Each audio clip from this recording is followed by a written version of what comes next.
घर आए मेहमान।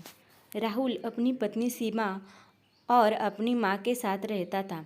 गर्मियों की छुट्टी में राहुल की बुआ फूफा अपने लड़के सोनू के साथ उनके घर रहने आए।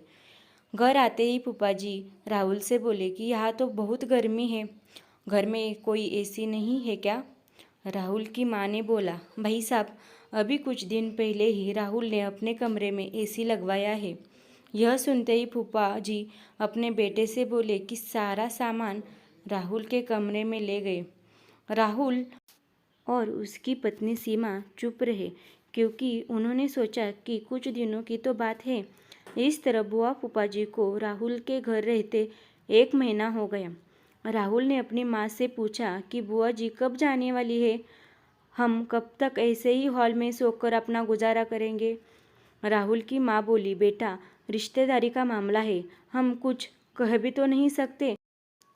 राहुल की पत्नी सीमा बोली, वह सब तो ठीक है, लेकिन उनका छोटा बेटा सोनू सारा दिन घर में उधम करता रहता है।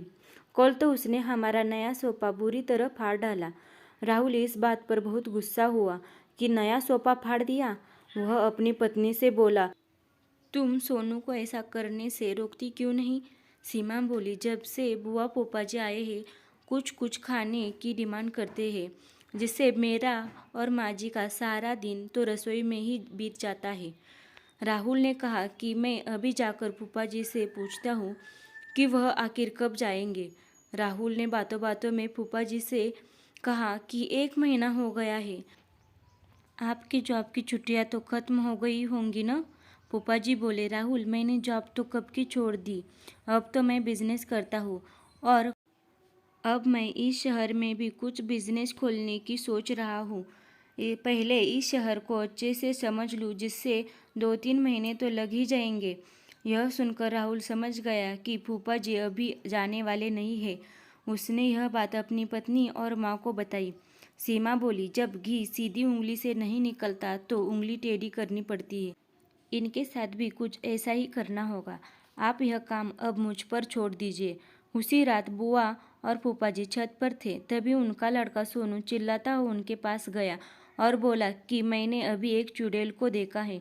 तभी एक चुड़ैल वहां आ गई और बुआ और फूफा जी को बोली कि तुम में से कौन पहले मेरा भोजन बनना चाहेगा।